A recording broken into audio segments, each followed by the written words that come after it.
Welcome to the What Really Happened radio show. The history the government hopes you never learn.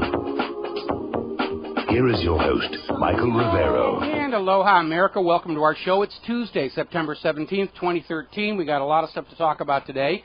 The phone lines are open, 800-313-9443, 800-313-9443. Manny is manning the control room, ready to answer the phone when you call on in. In our third hour today, as a guest, we're going to have artist Anthony Frida, who is becoming very well known for these very interesting posters he makes on contemporary issues. And we're going to be talking about art as revolution. He has a very cool look to them. I've seen his work. I know that some of the other independent media have been interviewing him, so we decided it was time to get him on the show to talk about that.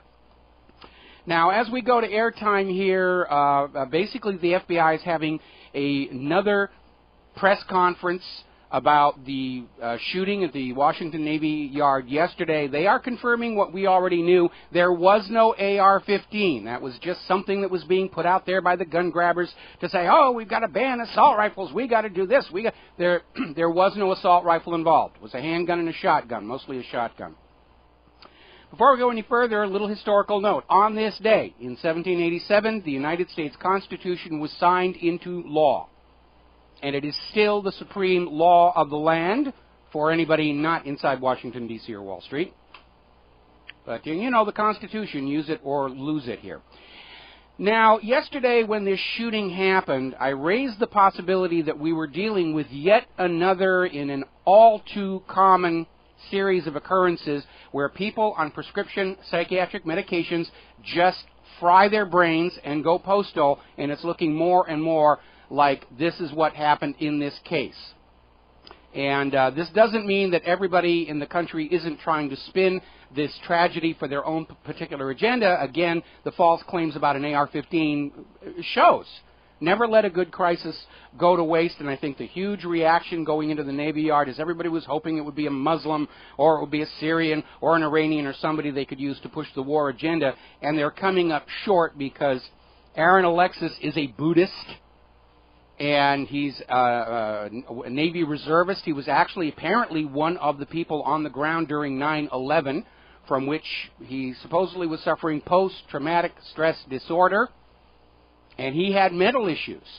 And so this isn't a case of bad guns, bad guns. This is a case of there are people walking around this country who are on these prescription psychiatric medications, and there is a known and well-documented link between these medications and acts of extreme violence. They still don't have a motive. This guy was not out on social media with any kind of a manifesto. The FBI is looking over his hotel room trying to find some kind of an explanation for why he did this, some kind of an agenda, and they're not finding one. And inevitably, inexorably, the corporate media is having to go back to the fact this guy had mental issues. He was reported as hearing voices in his head all the time while not wearing a Walkman.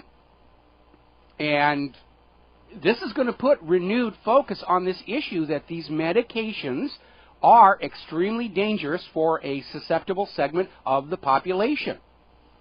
And Feinstein's out there saying, ban guns, ban guns, ban guns. No, we've got to ban these medications.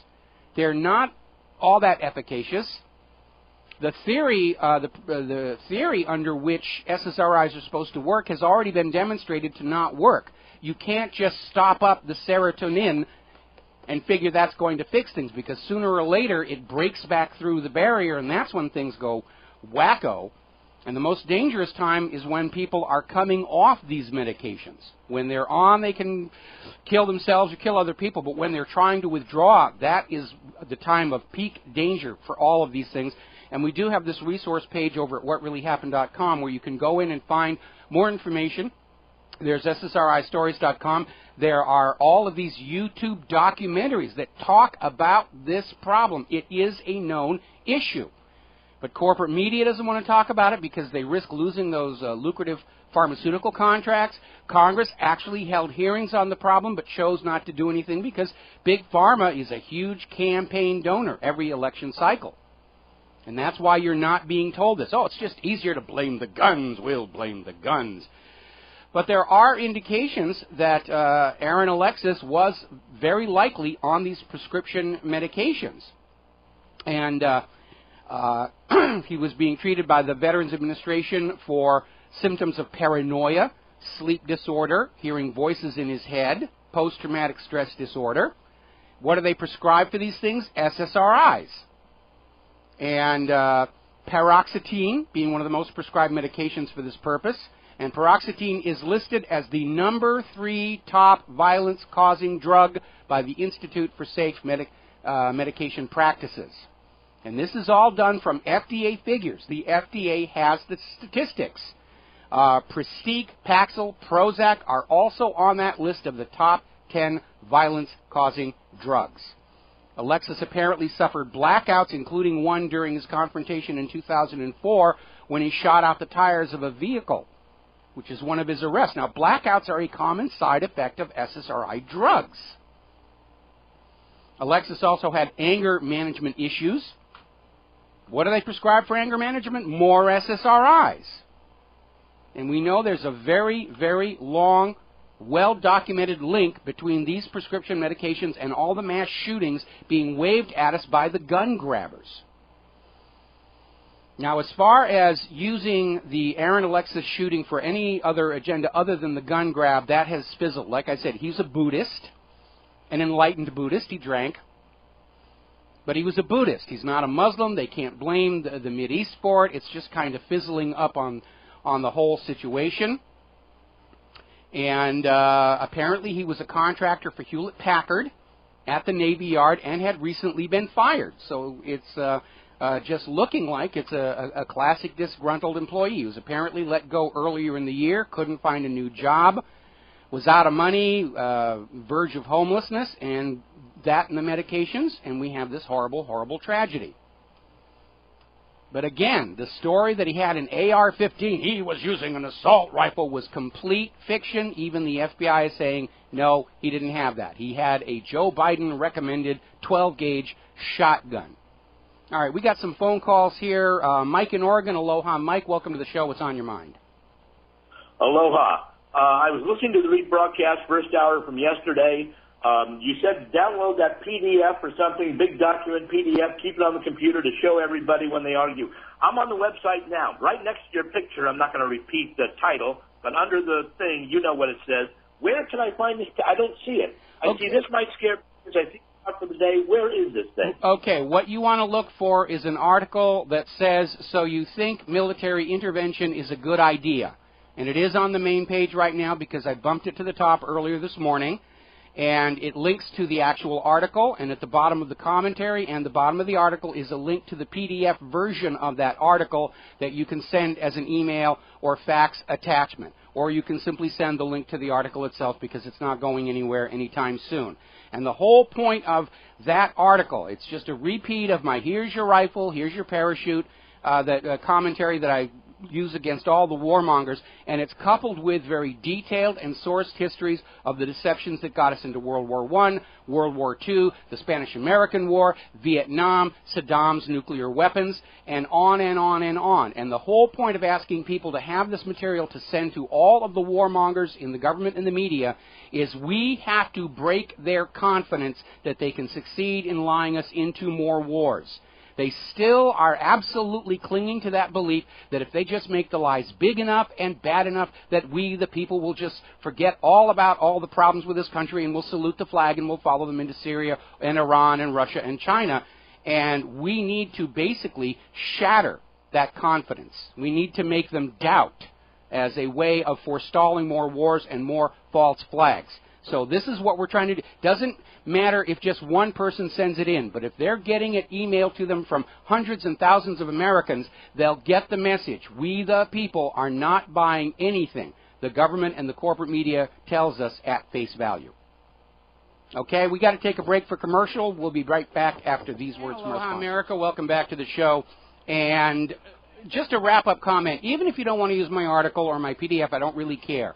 But the call here is for everybody out there in the United States of America. Anytime you see a politician or somebody in the corporate media saying, oh, we got to have war with Syria, we got to do this, we got to do that, just send them an email or call their contact line, call the Congressional Switchboard line or the White House comment line, and just say, we know you are lying and we are not going along. And if there is a Colorado-sized flood of these comments and calls coming in, we can make them doubt. And right now, doubt is our most potent weapon against more wars and more false flags. Because they're still trying to figure some way they can get war with Syria and war with Iran going. They have not given up. They're not going to let a little thing like facts on the ground or Russia and Syria deal or anything get in their way, because they are desperate. They understand if they don't complete this war to force the world back onto Bretton Woods, the dollar will collapse. It's already collapsing. But they're clinging to that belief that a new bloody global nuclear war will make everything just all hunky-dory again. Now, before we get back to the phones here, the FBI is still having their briefing on yesterday's shooting at the Washington Navy Yard, and they're basically trying to justify the shelter-in-place lockdown order on most of Washington, D.C., which is now, in hindsight, clearly was an overreaction, because there was one guy, one shooter in the Navy Yard, and obviously because of the security around the perimeter of the Navy Yard, he was contained. And everyone say, oh, suspects, AR-15, terror, terror, terror. And they overreacted. They locked down Washington, D.C., which, of course, results in a tremendous inconvenience for the citizens of Washington, D.C., major financial damage because businesses are not conducting business. And now they're trying to say it was the prudent thing to do. Overreaction is now the new prudent thing to do. Going to go back to the phones here. Mike in Illinois. Aloha. Welcome to the show. What's on your mind? Yeah, I had a question. Would you say that we're in a Keynesian style of economics? Oh, absolutely. The Keynesians are the ones who push this whole thing about having to keep on borrowing and borrowing to keep that Ponzi scheme central bank going. And they're the ones that every time the American people decide, hey, we don't want to borrow anymore because we can't manage our debt, they're the ones who say, oh, well, the government has to go on a borrowing frenzy to keep that pyramid going. Because if you study... Okay, how would you explain to a professor that said that Ronald Reagan ended Keynesian economics? I would ask him to clarify what makes him think it is ended, especially given the binge of Keynesian borrowing we saw for TARP and bailout of Wall Street. Okay, exactly. That's kind of what I said, and he just spaced off and then went to a different subject. Well, you remember what Harry S. Truman used to say about economists? If you took all the economists in the world and laid them end to end, they'd still point in different directions. Well, that's true. You know, and we all know traditionally there's a disconnect between academia and the real world, which can lead to some really embarrassing mistakes here. All right, thanks a lot. We're going to let you go and switch over to Art off the grid. Aloha, Art. Welcome to the show. What's on your mind?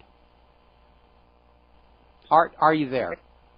Yeah, I'm here, Mike. I'll make this quick, but first I need to ask a couple questions because got to make sure I got your email and everything straight. WHR@whatreallyhappened.com? No, it's WRH, Whiskey Romeo Hotel, at whatreallyhappened.com. What am I thinking? Okay, I'll fix that. I'm going to send you an email. Okay.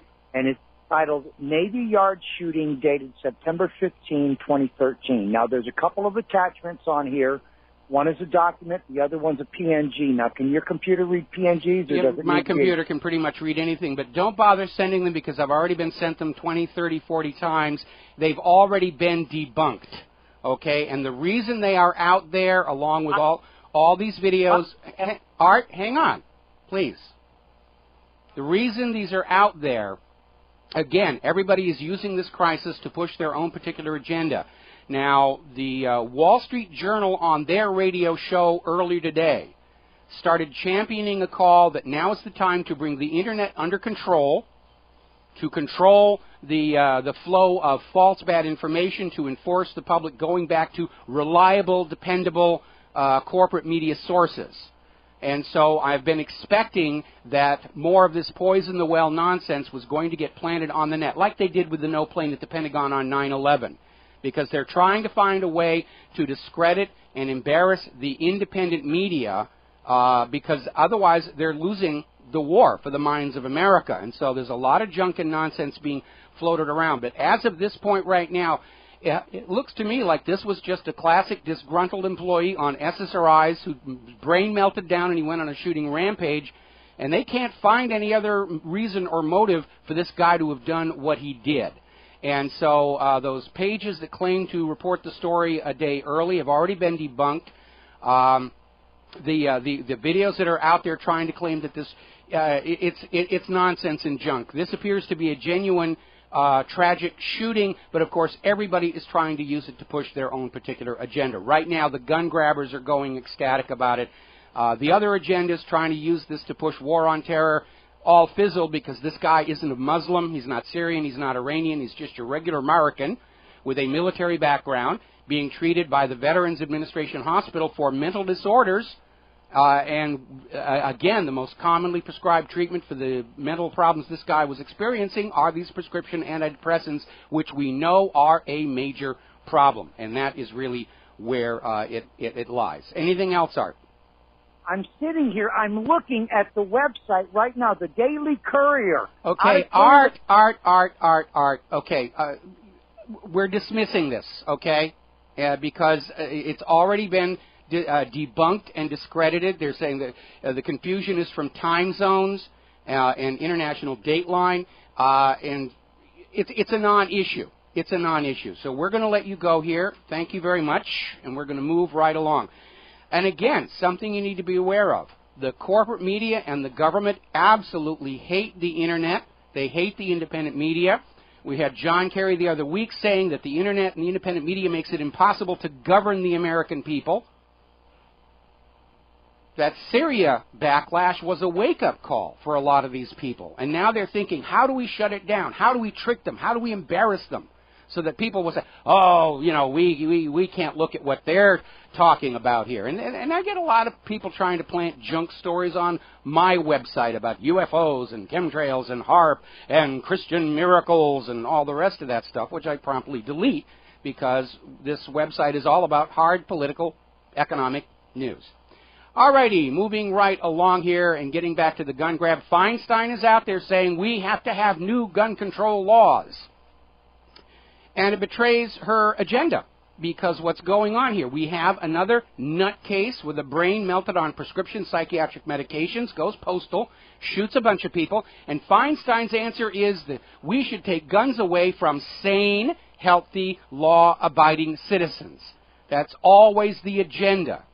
And they don't want to hear about SSRIs. They don't want to hear about people having mental problems, because people with mental problems are a tiny minority of the American population. Why do you want to take away guns from the law-abiding, insane people? Because of what crazy people are doing. When somebody goes out in a car and they've been drinking and they crash the car and they kill a bunch of people, do we take cars away from those who don't drunk drive? Of course not. But that's Feinstein's solution. Feinstein's solution for drunk driving is to ban cars. Brit Hume is out there wringing his hands and saying, if we don't get gun control, you know, if we couldn't get gun control after Newtown, it's not going to pass because of this Navy Yard shooting. The guy had mental problems. Period. End of discussion. And no matter how hard they're looking, they're not finding anything else to explain what this guy did. And so inevitably, we're going to keep that focus on these very dangerous medications. We'll be America, right, welcome back to the show. And I just sort of want to wrap up on this this Washington shooting and its aftermath. And my primary concern is what the government is going to use it for. And again, the gun grabbers are out there screaming about this whole thing. Feinstein's out there, about what a tragic loss of life, and we must stop this. And apparently Feinstein's concern for loss of life does not extend to the Mexicans killed with U.S.-supplied Fast and Furious weapons, or the Syrian civilians murdered with U.S.-supplied weapons to the hired mercenaries, and all those innocent bystanders blown to bloody bits by the U.S. drone strike. So U.S. government hypocrisy is well and truly on display here. Now, we are hearing from White House spokesslug Jake Carney that Obama is going to implement more gun control via executive order. And again, this is an unconstitutional and illegal use of the executive order. And by the way, Obama is the all-time record holder for writing executive orders out of the White House. Now, the function of the executive order is for the president to implement the will of the Congress, to execute the will of the Congress. That's why it's called the executive branch. But presidents have gotten into the habit of simply writing an executive order to basically create new laws. Back during the Clinton administration, they used to joke about it, stroke of the pen, law of the land, pretty cool, which is not the way it's supposed to work. We, the people, tell our congressional representatives what we want. Congress passes laws to give the American people what the American people are asking for. It passes muster through the United States Supreme Court to make sure it is constitutional, and then it goes to the president to carry out the will of the people. But Carney's already out there dropping hints that Obama's going to start just writing executive orders, banning guns, so they're milking this for all it's worth, and because gun control doesn't work. In fact, it set the stage for these other problems, because that Navy Yard is a gun-free zone. Nobody had a gun except the shooter and a couple of guards who apparently proved to be incredibly ineffective. But they're still out there saying, yes, we can have gun-free zones and all will be well, and yet all of these mass shootings the gun grabbers wave at us took place in gun-free zones. It is not working. All the NSA spying on Americans didn't detect that this guy was going to go postal. Well, TSA grabbing crotches didn't stop this guy from going postal. This guy legally bought his shotgun in Virginia, following the letter of the law, and he got his gun. Now, I'm a supporter of gun rights and the Second Amendment, but I think we all pretty much agree that somebody hearing voices in their head with a past documented history of mental illness linked to violence probably ought to have some restrictions on their ability to acquire weapons. And that failed. They're so busy trying to take guns away from law-abiding citizens and sane Americans that they've completely missed the fact that who you need to go after are the criminals and people who are having their brains melted down by these SSRIs. We're going to grab a phone call here. Jason in Nebraska. Aloha, Jason. Welcome to the show. What's on your mind? Aloha, Mike. How are you doing? Doing fine. I just want to say you're totally on the mark with your last segment, by the way, and I agree fully. I wanted to discuss maybe the possibility of there being some kind of a silent coup that has been occurring in America for quite some time, just between the different branches of government and the different agencies that have been created. And perhaps maybe comment on maybe if you think that there's a power struggle going on. There's always a power struggle going on. There's always a power struggle between the three branches of government. There's an ongoing power struggle by the Federal Reserve and Wall Street. Everybody who's in those higher levels of government is always trying to acquire more power to themselves. The rivalry between the different intelligence agencies is a classic example.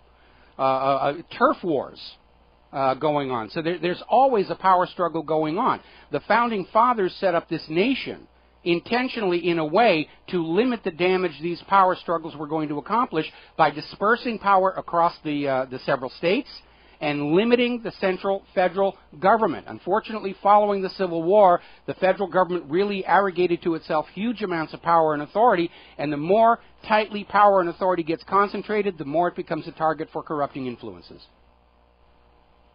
And I guess my other question would be is if we're in this power struggle, who is it? Like, is there any side that we really want to win at this point? Boy, that's a really good question. Obviously, the side I want to win is we the people. Well, yeah, that's the side I'd go for sure. You know, and we did show our muscle by rejecting this rush to war with Syria, and we have to keep that up because the war hawks are still out there trying to get their war. They don't want to accept that they're living in a country where we the people are actually going to call the shots. They absolutely are opposed to that model. You know, they want to be up there and say, we must do this. What you mean we, paleface? Well, yeah, but unfortunately, that's the model that the flag represents and the Constitution represents. Now, the Constitution represents self-governance by the people and severe restrictions on the government. And it all goes back to what Thomas Jefferson said. The proper function of government is to provide for the community what the community needs but cannot provide for itself. And otherwise, just mind their own business. Yep, exactly. I appreciate it. That was my only comment. I wanted you to comment on the power struggle and just on certain these agencies. It's definitely they're in a grab. And the other thing I think about is since no president since the War Powers Act was put in place, no president has really had any trouble with just going in and doing something about it without the act of Congress. Why do you think at this time Obama decided, hey, I'm going to put this to Congress? Is there some kind of something going on with that? Well, I think Obama realized that if he just went ahead and declared war on Syria on the basis of this utterly absurd claim that Assad gassed his own Alawite people, who are his strongest supporters, right in front of the UN chemical weapons inspectors, he didn't want to take the political hit for that, so he decided to dump it on Congress because of the Americans standing up and saying only Congress can declare law. And you need to understand the history of the War Powers Act. It wasn't designed to give the president more military authority. It was designed to rein it in, because both in Korea and Vietnam, the nation had been sent off to war by the president without the approval of Congress. And so the War Powers Act attempted to redefine the limits under which the president could act on his own, and basically confined it to response to a direct attack on the U.S. itself, which obviously Syria, whatever's going on inside their borders, does not represent an attack on the sovereign United States itself. And so Obama was realizing there were already people talking impeachment because he was exceeding his authority, and he just dumped the decision on Congress, hoping they would rubber stamp the war. But because we, the people, flooded congressional offices with no, heck no, darn no, what part of no are you not getting, Congress backed off and said, you're not going to get your vote. And so now they're back to saying, oh, Obama can order the attack anytime he feels like it, which of course is complete and utter nonsense. They're still trying to find a way to move this thing forward.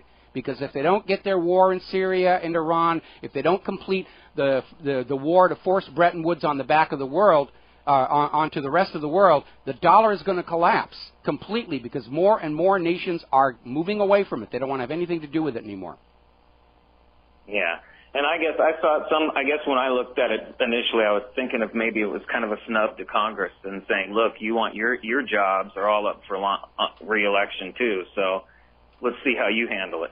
Well, that was Obama's big miscalculation, because especially in the House of Representatives, those representatives realized that this was going to be a deciding issue in next year's election.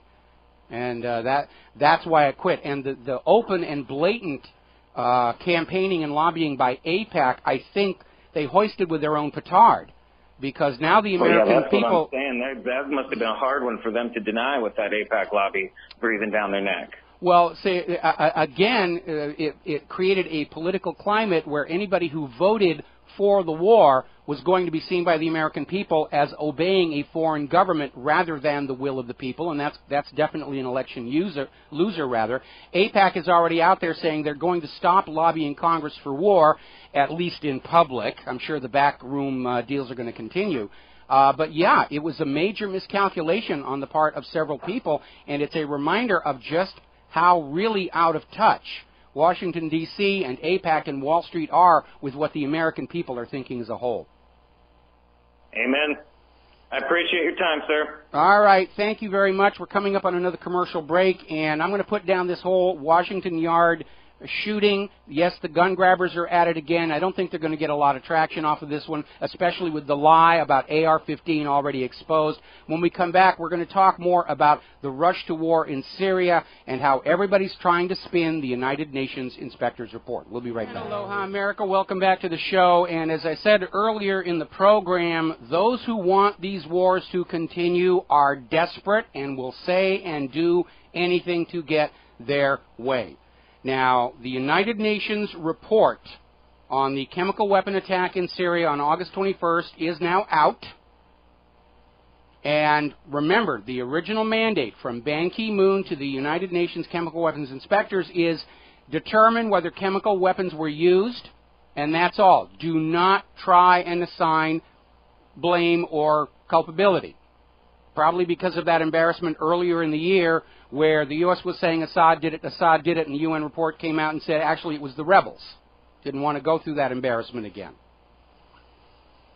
But that hasn't stopped the corporate media in the United States and Great Britain from going on out and trying to convince those people who've not actually read the UN report that, oh yes, it lays the blame right at Assad. You know, this report provides forensic details which strongly implicate the Syrian government. The entire argument they're making is the UN found these weapons being used, and just take it on our word that only Assad's government has these. Now, of course, if you're creating a false flag with which to frame Assad, you're going to use weapons that can be blamed on him. There's common sense here. Now, the actual UN report does confirm that a chemical attack took place, which was never in dispute. Nobody ever said that didn't happen. Okay? But the UN did not assign blame. That task has apparently been taken on by the corporate media, and in particular the New York Times, which, it should be noted, also assured us Saddam Hussein had nuclear weapons. But apparently the prostitutes and the correspondents over at the New York Times lack the mental capacity to comprehend that the official story of that attack is just complete nonsense.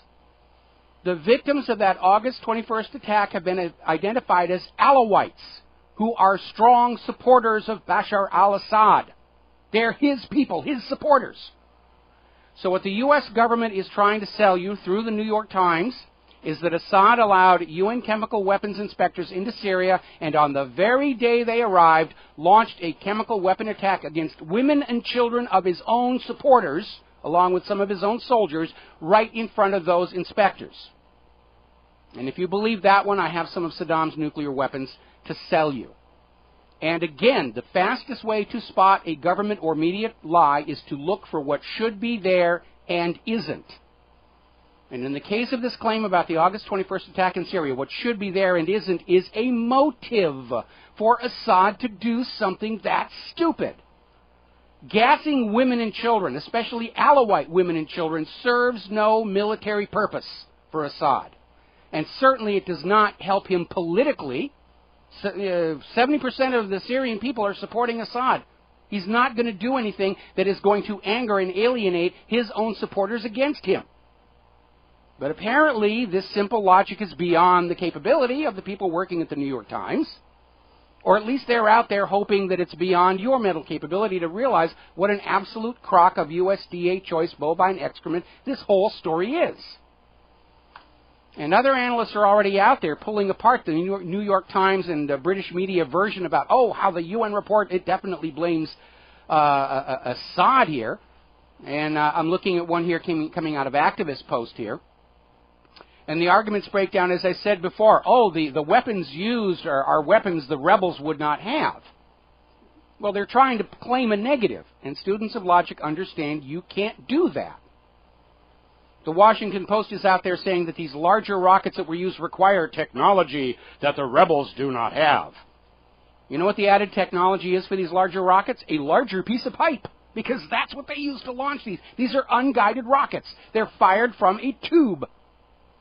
How long do you think it takes to make a tube? And if you're getting the larger rockets, you get the tubes with them. And we already know the Syrian hired mercenaries have been stealing weapons from Assad's forces.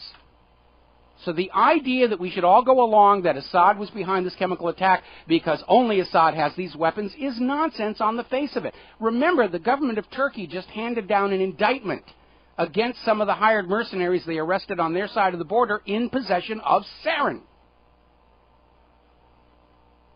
Now, the other claim they're trying to reinforce is that the sarin attack was fired from a regime-controlled area. Well, there's a couple of problems with that. First of all, even the United Nations team said their determination of trajectory and path couldn't be all that accurate because of the damage to the incoming round. They couldn't even find the warhead to tell if it was something that was manufactured by a military contractor or something made in a garage somewhere. Now, the original New York Times report on the August 21st report indicated a launch point that was in a disputed area, meaning Syria's forces are there and the hired mercenaries. And again, if you're a hired mercenary intending to carry out a false flag chemical attack on which to frame Assad, aren't you going to work your way into an area that seems to be under Assad's control to fire it? It's just nonsense. Let's see. I'm going to let you go to the article, the original article, and read the rest of it. But it's falling apart. It's all on the basis of basically what the U.S. government and the corporate media are saying. Trust us. We'll tell you what it means. No, I don't do that anymore. You don't do that anymore. We know the government and the corporate media, including the New York Times, has lied to us before about Saddam's nuclear weapons, about torpedoes in the Gulf of Tonkin. They have a long history of lies. Now, obviously, Russia has come out and said that the United Nations report does not indicate who carried out the attack, which is exactly what Ban Ki-moon told the UN inspectors to do. Prove there was a chemical attack. Do not assign blame. And frankly, given the long history of lies by the U.S. government and the corporate media, I'm going to lean over toward Russia's view of these things, because I've read that UN report, and it doesn't have anything in there that unequivocally says one side or the other did it, because they were ordered by Ban Ki-moon not to examine that aspect. In fact, in a lot of ways, it's reminding me of the 9/11 report that was told only look at security failures and don't actually examine what happened on 9/11 or who might have been behind it. Now, Russia has already announced that as the U.S. goes up to the United Nations Security Council for yet another resolution on Syria, that Russia will not allow any resolution that includes the use of force. They will go along with resolutions that urge on the surrender of the chemical weapons to international monitors, but they will veto any resolution that has a military provision in it. They'll absolutely stop. Obama's out there whining and saying, I don't think Mr. Putin has the same values that we do. I think it would be more accurate to say that Putin doesn't have the same values that Obama does, but then neither do I. And I certainly do not cede to the U.S. government the authority to tell me what my values are, and that is also not in the Constitution. I'm going to go and grab a phone call here. Scott in Wisconsin. Aloha, Scott. Welcome to the show. What's on your mind?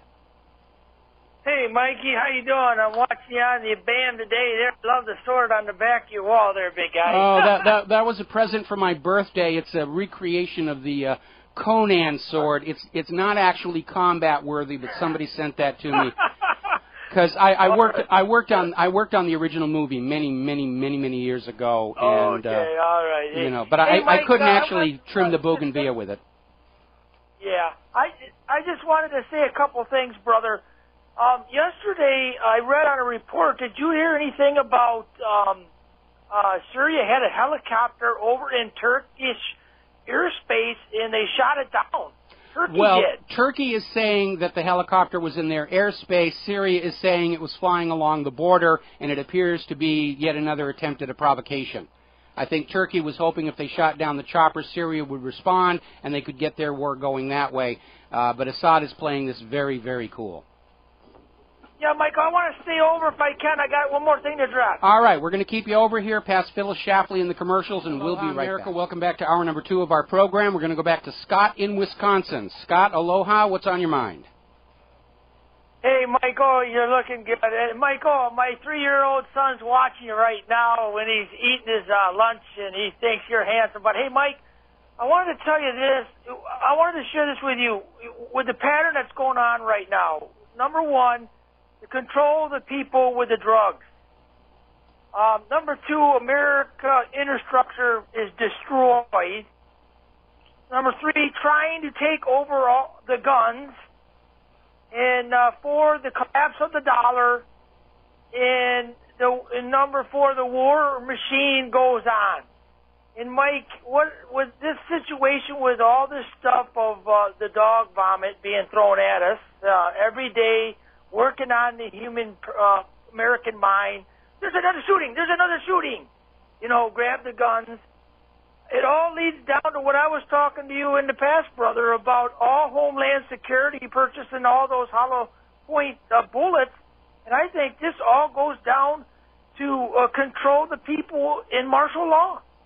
No, that's absolutely the design that we're seeing here. The only exception I would take to what you're saying is I don't think they're intentionally bringing down the dollar. That's what they can't stop. And they understand when the dollar collapses and the economy goes in the Al-Qaeda, there's going to be a very, very angry American population that is going to point the finger of blame squarely at the Federal Reserve, Wall Street corruption, and a government that looked the other way and failed to do its job to take care of the nation as a whole. And that is why they're buying all this ammunition and all these guns, and they're preparing themselves to literally wage war on the 50 states. But again, we've all seen government employees' lack of enthusiasm doing the jobs they're supposed to be doing. I really don't see your average government worker being willing to risk their lives manning the barricades to defend their bosses from an enraged American population, and I think they're probably going to just drop the guns and run like heck, should it come to that. Oh, Michael, and I'll just finish off with this. You're exactly right, but it goes back to with the situation with this FEMA thing that they're trying to implement out in the Eastern this October. Mm-hmm. And you see the pattern of all this stuff, what they're throwing at the American people. And it goes, I see what I was talking to you a while back, is that they're trying to get to the final point to push the American people over so they can run to the streets. So, Mike, thanks for taking my call, brother, and you keep up the good work, and we'll keep you in prayer. All right, well, thank you very much. And again, obviously looking at the backlash of Syria, the propaganda machine isn't working anymore. Because propaganda only works when people don't realize they're being propagandized by the government and the corporate media. Those days are now gone. And there have been some very obvious attempts to try and create at least the illusion of a mass uprising leading to a national emergency and martial law. The first was last July 4th with Adam Kokesh's armed march into Washington, D.C., that fell apart very quickly. And the second was trying to fan up the George Zimmerman Trayvon Martin case and say, oh, there's going to be race riots all across America when he's acquitted. And Zimmerman was acquitted, and nothing happened because the American people understood that was the dirty trick, because we saw it before during the L.A. riots. We saw it back all the way to Vietnam. We understand now how this government operates, and most Americans realize that the government is, in fact, looking for an excuse to declare some kind of a national emergency and martial law, followed by gun grab and gold grab, and, hey, we got to take your kids and throw them into these wars on the other side of the planet. And what I've been saying all along here is patience, patience, patience. The system is coming down all by itself. Let's just all stand back and let it happen and start seriously thinking about the blueprint for the new America and what kind of a government and country we want to take care of the people of the United States, or whatever we're going to call it. I'd like to keep that name, United States of America. I'd like to keep what worked from the previous government. And obviously we need to eject all of this unconstitutional nonsense that didn't work, that delivered us bound hand and foot into the financial slavery of the private central bankers. But do not initiate violence against the government. It's what they want. But prudence demands you be prepared to defend yourself and your family when the government initiates violence against you. And they understand people are getting prepared. Every time they scream gun grab, gun sales go right through the roof. And we'll see it again. Following Feinstein out there saying, oh, this tragic loss of life. You know, don't care about tragic loss of life when it serves U.S. financial interests. You know, but, oh, the American people, they're getting angry with the government. How could they do that? Well, as Thomas Jefferson himself wrote, a little revolution now and again is a good thing. And I don't want to see violence in the streets of America. And just how violent this transition is going to get is squarely the responsibility and the choice of that federal government. And they will bear the historical penalty for excess force against the American people, which they're already doing. We're seeing it with the police forces all across our streets. We're seeing it in this overreaction to the shooting at the Navy Yard. They locked the entire city down over what was a single disgruntled worker in a single facility. So, anyway, another call here. Tom in Illinois. Aloha, Tom. Welcome to the show. What's on your mind? Hey, Mike. Question for you regarding the UN report. How do you reconcile that with the pictures of the doctors not wearing any protection from sarin gas? Well, the way I would reconcile that is that either the pictures were faked and there wasn't any actual documentation, or more than likely, because the UN itself ordered the inspectors not to visit the site for a couple of days, that somebody got in there and painted it with sarin gas. Remember, the U.S. got caught planting VX samples in Iraq. And so they have a past history of doing this kind of thing. Okay? All right. Thanks, Mike. All right. Rand Paul is out there saying, I don't see any compelling American interest for intervening in the Syrian civil war. He's absolutely right until you look at it from the point of view of the money junkies and Bretton Woods and the petrodollar. Those are the agenda. What Rand Paul is saying is he understands that the American people don't see a compelling interest for us to intervene anywhere anymore. We're tired of war. We've been at war longer than we were in World War I, longer than we were in World War II. We're tired of it. We're tired of our kids coming home in those cheap metal boxes. We're tired of the kids that are coming home alive, missing important parts of their body, or having their brains scrambled on these powerful medications. Remember, we had that Iraq War veteran who called into the show and said, the medical doctors are just handing out these antidepressants like they're candies. The Pentagon is spending more on these medications than they are on Black Hawk helicopters. They're just doping up the kids to get them to go out there and do things these kids know are morally wrong. Now, of course, open and above-board arms shipments are now underway to the hired mercenaries in Syria, which is a violation of U.S. arms export laws.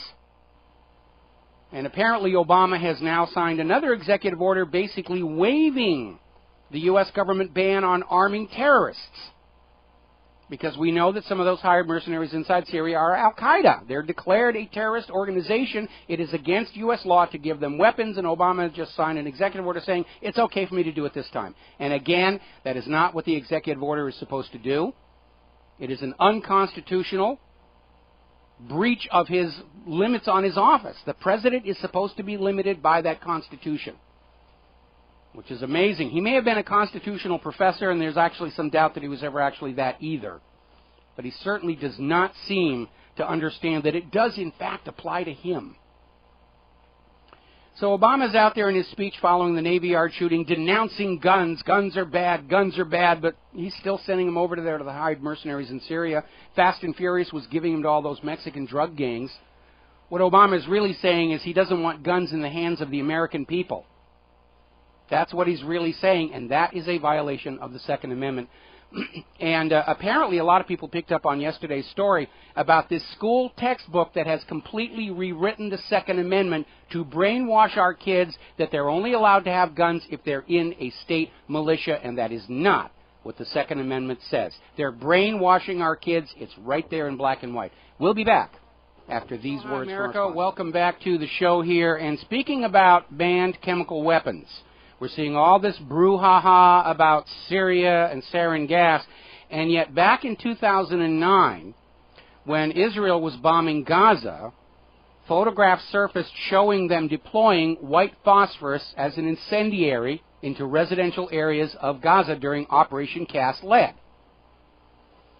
And the United Nations went in and investigated and said, yes, this was an illegal banned use of this material. Now, white phosphorus is legal to use to generate smoke clouds to obscure battlefields, but it is banned as the use as a chemical weapon to set fire to people and to buildings, which is what the photos clearly showed it was doing. And yet the U.S. media didn't comment on Israel's use of chemical weapons against the Palestinians. Certainly not in comparison with the hue and cry about Syria's gassing his own people. And again, the United States does not have the moral authority to point at anybody else about gas attacks against their own civilians inside their own borders because of what they did down in Waco, Texas, when they gassed that church full of women and children to death with a poison gas that is illegal to use on enemy troops in time of war. We're going to go back to the phones here. Jim in Georgia. Aloha, Jim. Welcome to the show. What's on your mind? Hello, Mike. I've got to read this to you as far as global warming. I know when it all started, when the glaciers started melting and formed the Great Lakes and the mountains, it was one of my relatives. His name was Oog. He was playing with fire. He was a Yankee. Now he lives in Florida. I just had to make a little laugh out of that. I thought that was cute. Okay. Bye, Mike. All right, thanks an awful lot, and we're going to be getting into global warming later in the show because they're back at it. The carbon Nazis are back at it. Ralph in California. Aloha, Ralph. Welcome to the show. What's on your mind? Hi, sir. It's a pleasure to talk to you. Hey, if you can go in detail a little bit on Bretton Woods, I looked a little bit on YouTube and had a little bit knowledge, I guess, if it's tied in with IMF or something like that nature or World Bank. Well, it's tied in. Yeah, it's tied in primarily with the Federal Reserve because Roosevelt's price to Churchill to bring the United States into World War II against Germany was that the British pound would surrender its position as the global trade and reserve currency to the U.S. dollar. And following the end of World War II, the world's financial powers met at a resort up in New Hampshire called Bretton Woods, and they hammered out the Bretton Woods Agreement. And it is that agreement that made the dollar the international trade and reserve currency. And it gave the United States a huge financial advantage, because for anybody in the world to be using the dollar for trade or banking, they first had to come to the Federal Reserve and borrow those dollars at interest. So what the Federal Reserve did to the people of the United States of America, in terms of guaranteeing the bankers a piece of the action of everything that we do, Bretton Woods did exactly the same thing to the rest of planet Earth. And the rest of the nations went along with Bretton Woods on two conditions. The first would be that the Federal Reserve would refrain from overprinting those ink and paper tickets as a means to simply loot real products and produce from other countries. And second, that the U.S. dollar would always be convertible to gold at $35 an ounce. Now, since the Federal Reserve is not actually part of the federal government, and according to Alan Greenspan, not answerable to any federal government authority, the Federal Reserve did commence drastic overprinting of paper and ink tickets with which to loot real products and real produce from the rest of the world and bring it to the United States of America. And it came to a head in 1970 when France was looking in their vaults at these huge piles of ink and paper tickets that had been accumulating in exchange for wine and cheese and anything else that France was sending to the United States of America. And they notified the U.S. government under the Bretton Woods Agreement they were going to convert these paper tickets back to gold at $35 an ounce. Richard Nixon took a look in Fort Knox, realized they did not even begin to have enough gold to cover all those ink and paper tickets, and he ended gold convertibility. Temporarily, he said, but of course it became permanent. And this put huge downward pressure on the U.S. dollar, which they propped up by going to the Arab oil nations and making a deal with them, saying that if they would sell their oil only for U.S. dollars, the U.S. would guarantee their military security. That was called the petrodollar deal. And that kind of held the value of the dollar up. Meanwhile, because now the world knew the U.S. didn't have as much gold as everybody had thought, Richard Nixon needed to find a new form of collateral for more government borrowing, and the only collateral he had was America's public lands. So he created the Environmental Protection Agency to basically grab huge tracts of public lands and wall them off from the American people with their mineral resources to pledge as collateral on federal government debt. And it was done through all these different programs like heritage zones, wilderness areas, wetlands, roadless zones, to sort of conceal the scale of the land grab that was going on to collateralize U.S. government borrowing. And it's something like 20-25% of the United States is now pledged as collateral to foreign creditors. And, of course, as Israel became more and more aggressive and belligerent, the Mideast oil nations began to realize the U.S. couldn't keep up their half of the Bretton Woods Agreement, so they started looking at selling their oil for other currencies. In 2002, Iraq got permission from the United Nations to sell their oil for euros under the Oil for Food program. 1 year later, the United States invades, lynches Saddam Hussein, and Iraq's oil is back on the world market, but only for U.S. dollars. Now, you probably heard at the top of the show that Phyllis Schlafly comment about China's buying all of Iraq's oil. Yeah, they are, but at the moment they're paying for it with U.S. dollars, mostly from all the money they've been taking in for their export products that they're shuffling around the planet here. And then, of course, we had Libya, which declared a state central bank and a value-based currency, the gold dinar, and then declared that Libya's oil would be for sale, but only for the gold dinar. So invade Libya, kill Gaddafi, install a brand new private central bank, issuing the public currencies a loan at interest, and Libya's oil is back on the world market, but only for the U.S. dollar. And we've got all these countries that are dropping the dollar. China has direct currency swap deals with 8 nations now that don't go through the dollar. The BRICS nations have created their own trade reserve currency within their little sphere of influence that doesn't go through the U.S. dollar. Same thing with the Shanghai Cooperative Organization. And so all of these wars that we are seeing is an attempt to reconquer the world's resource-rich areas so that they will only sell those resources for U.S. dollars, so that the rest of the world will have to come to the Federal Reserve and borrow dollars at interest to buy those resources. And it's already a failed policy, because nations are dropping the dollar faster than the U.S. can conquer them. But that's basically what this war is all about, forcing the world back onto Bretton Woods, forcing the world back onto using only the dollar for international trade and banking. And it's going to fail. Russia will never go back to Bretton Woods, neither will China. That's why this war policy is so dangerous. Well, question then, after everything collapses, the dollar's going to collapse, what then America is, what would we do in global currency?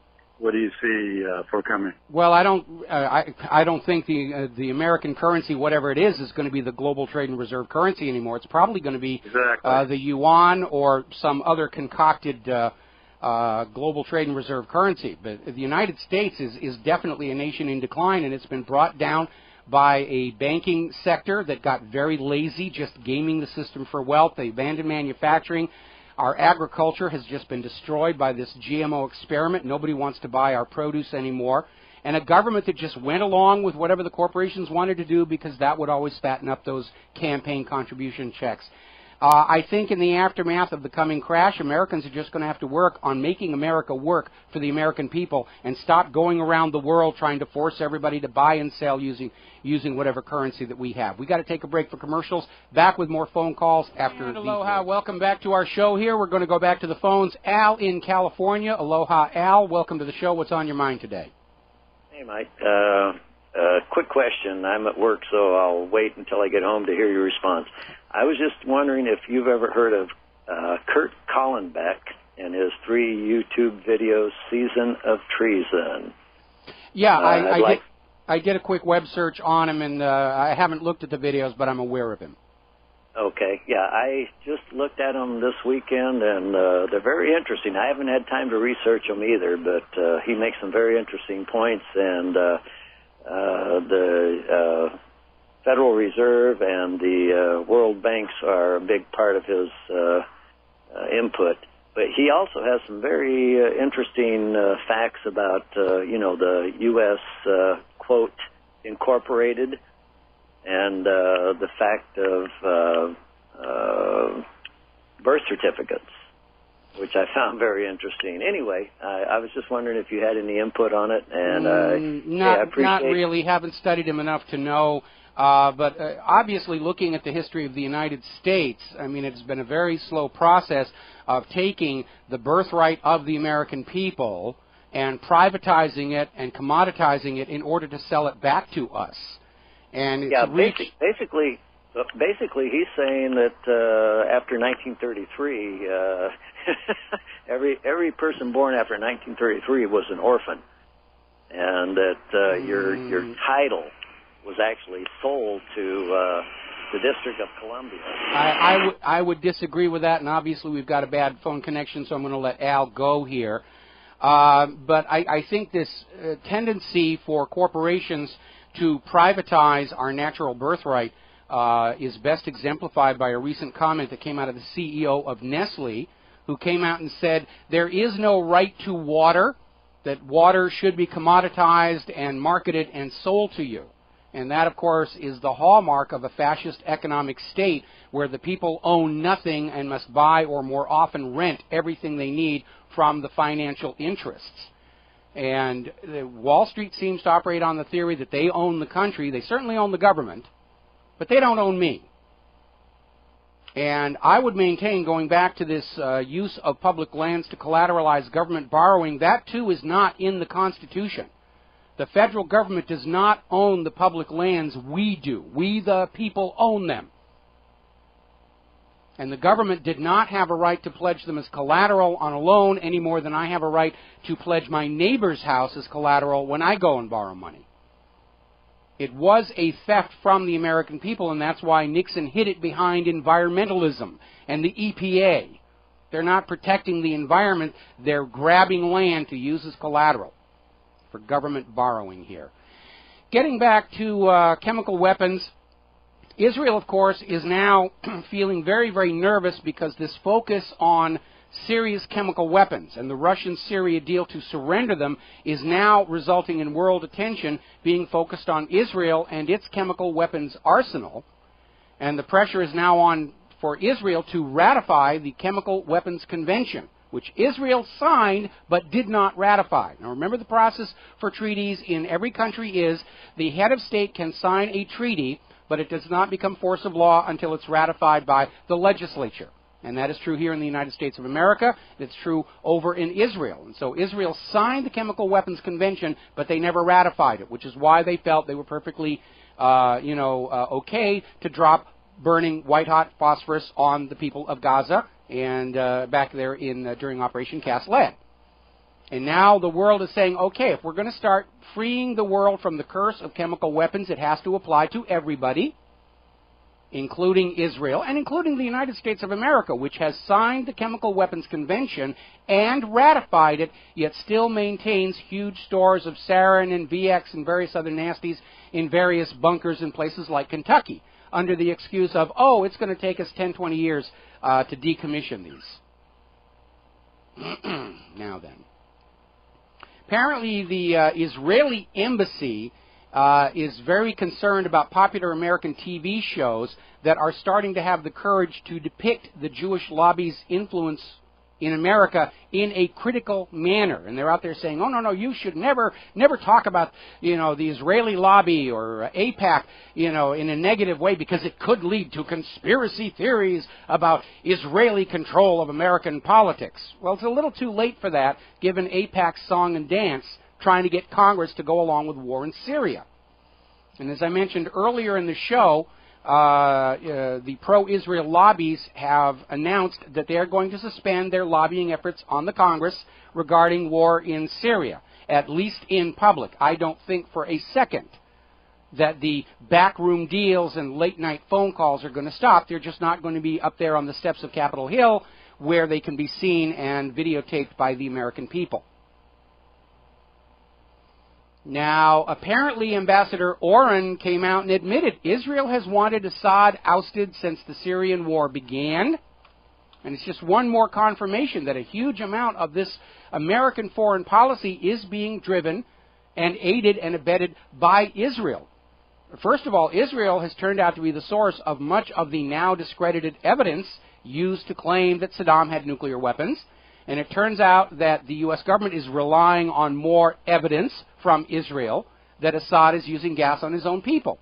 And given Israel's long history of lying about all this stuff, why anybody in the U.S. government would still be listening to them is a mystery until you start taking into account all those very lovely campaign contribution checks that AIPAC is always handing out. And I got to tell you, as an American, I am absolutely ashamed every year when AIPAC has their annual convention that all of America's leadership is there praising Israel with their hands out for all the money that Israel is writing to suborn our government. And I remember when I was a kid in grammar school growing up in New Hampshire, we saw all the film strips about got to beware of communist subversion of the U.S. government. It turns out our government was being subverted, but we were being told to look in the wrong direction, because it wasn't the Russians we had to worry about. And we see this with this every time somebody in the United States is going to run for elected office, what's the first thing they do? They go over to Israel to get their picture taken at the Wailing Wall. Now, we have a video posted to the front page of whatreallyhappened.com, and the headline is, Israeli lobbyist calls for false flag attack to get the U.S. into Iran war. And it's a video I don't think this guy knew was being taken, and certainly didn't like it going out on YouTube. But we have this Israeli lobbyist saying, yeah, let's have a false flag to get the U.S. into war with Iran. This is how Israel thinks.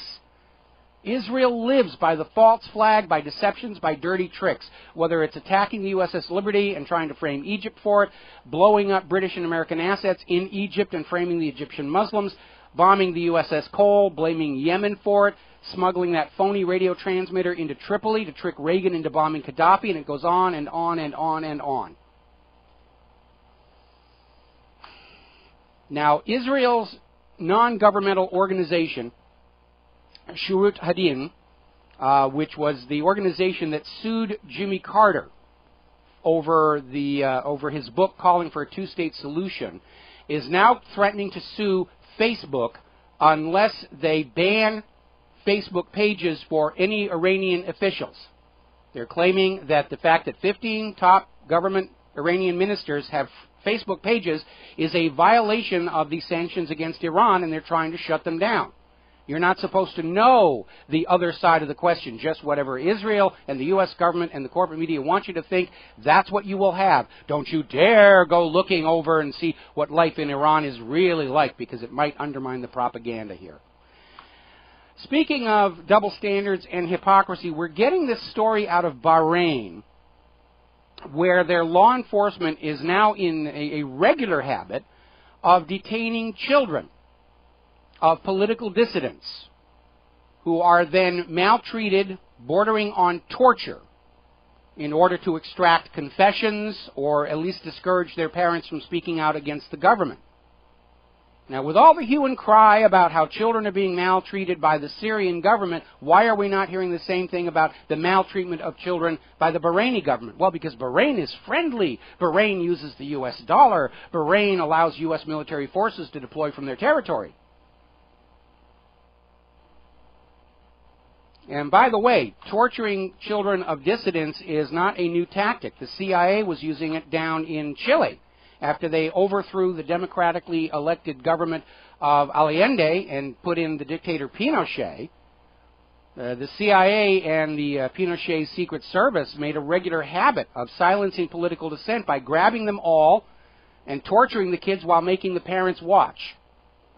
This is your government on display. We'll be right back. Welcome back to the show. And the U.S. government, specifically John Kerry, is back to that old standby. If at first you don't succeed, lie again, because he's just now on Fox News saying that the UN report proves Assad carried out the chemical attack, and the UN report does not say that.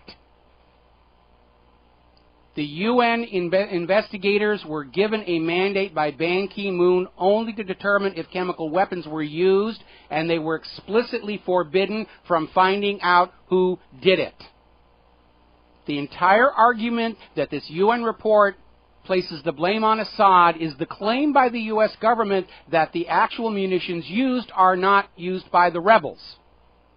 And that is a completely unproven, unsupportable claim. They're back to just the big lie. They still believe that if they just make the lies bigger and more grandiose, you're going to fall for it.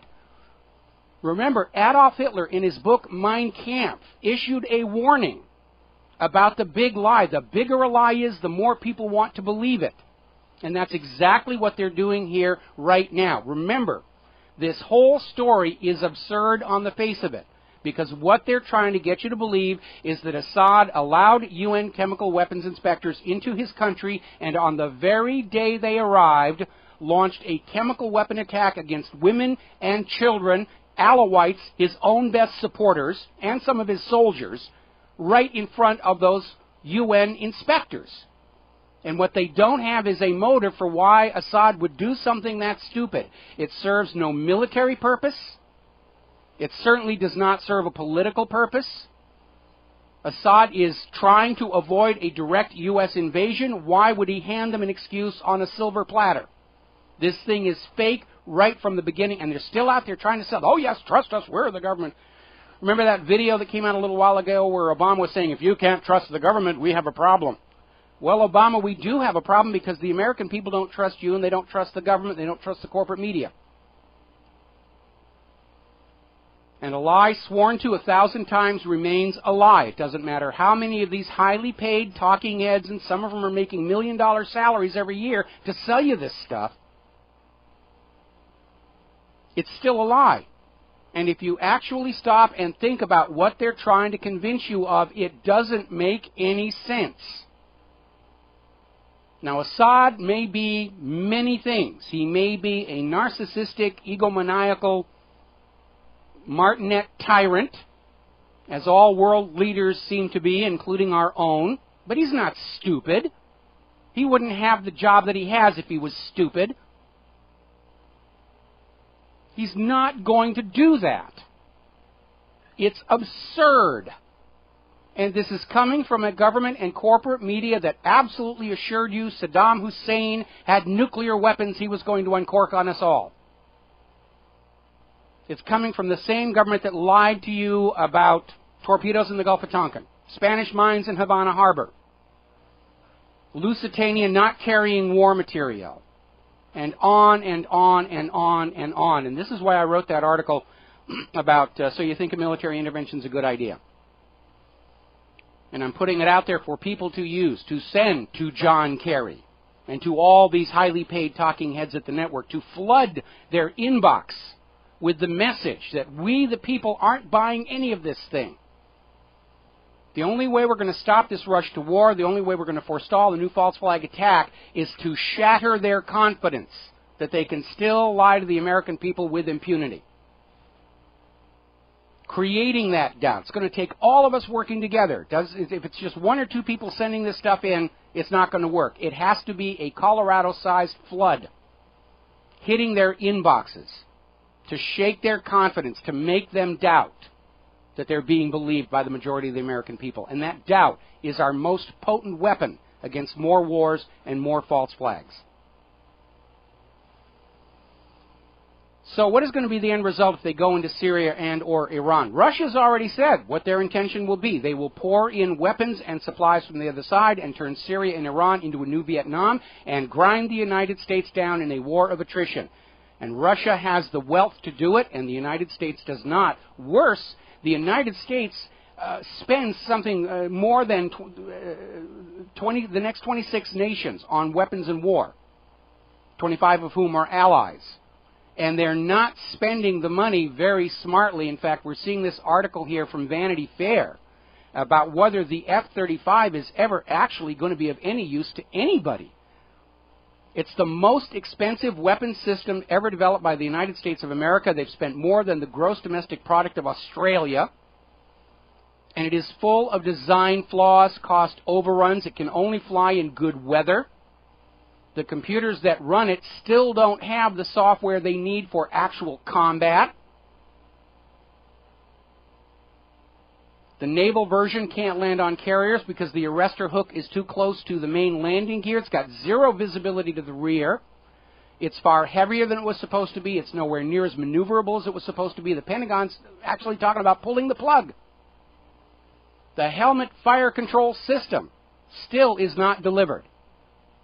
They can fly these things around at air shows and say, ooh, don't they look really good hovering there in the air? But that's about all they're good for.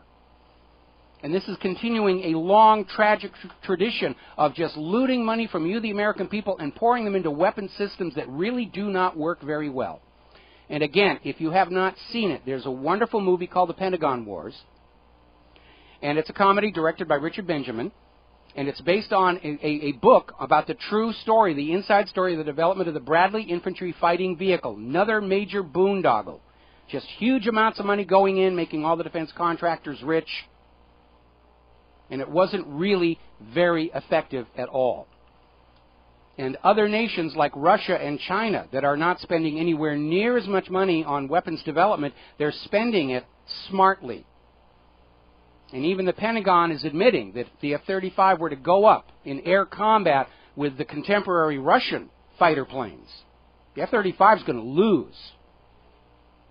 The Russians build them simple, rugged, strong, and effective. They're not loaded up with tons and tons of whatever gizmos the contractors could come up with. I remember not too long ago, we went out to one of the dog and pony shows they occasionally hold out at the Kaneohe Marine Air Station. And I was looking at this Seahawk. I think it was the F variant, the anti-submarine one. And I was over looking at the side where they have the ports for the sonobuoys to come out, and there was this piece of hardware bolted in place that was blocking most of those sonobuoy tubes.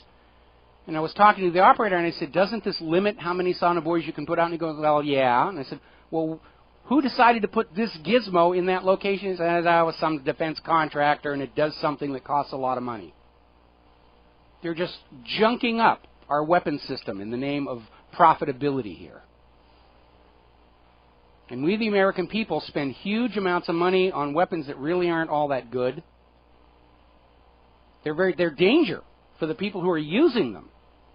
Meanwhile, we're hearing under the guise of cost cutting, the United States Air Force is thinking about scrapping entire fleets of the KC-10 aerial refueling tankers and the A-10 Warthog attack aircraft.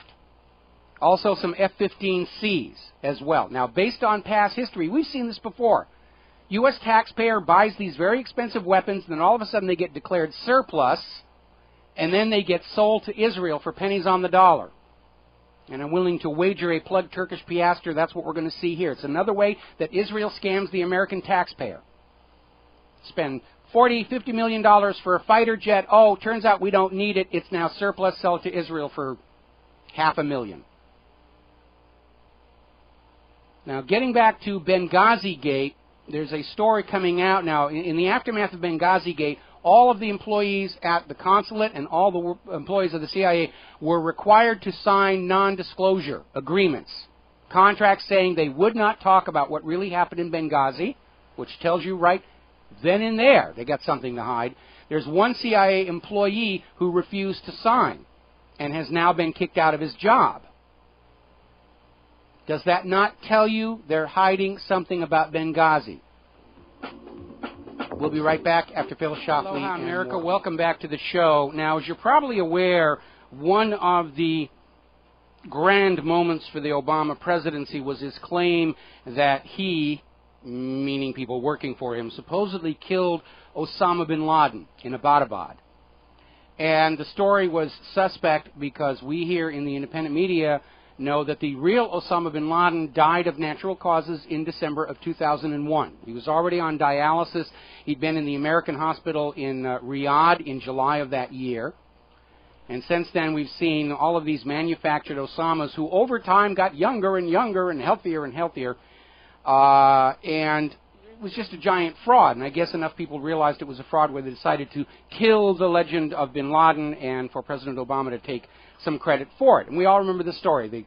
According to the Pakistani press, it was the Pakistanis who first raided that house and were told by neighbors, that might be Osama living in there. And they went up the chain of command, and Obama sent in the SEAL team to grab this guy, and they killed him and dumped him in the ocean, and then said, yes, he was Osama bin Laden, and then flooded the internet with all of these very obvious fake photos, trying to claim they'd gotten bin Laden, and when they were all exposed as very obvious, poorly made fakes, the White House then said, we will release no more photos. Now we're seeing, and this is an article by Paul Craig Roberts over at his own website, that Pakistani national TV has now run a documentary showing that, in fact, Obama's claim to have killed Osama bin Laden is an American hoax, is what they're calling it. It was a hoax. And remember, they got this guy, supposedly the best source of information on terrorism around the world. They killed him and dumped his body in the ocean. And backed up the claim they'd gotten him with these bogus pictures. So apparently in the rest of the world, they're already starting to realistically deal with the fact that, yes, the U.S. government was lying yet again. This government doesn't know how to operate without lying. They have relied on lies, fraud, and deception for so long, they don't know any other way to operate.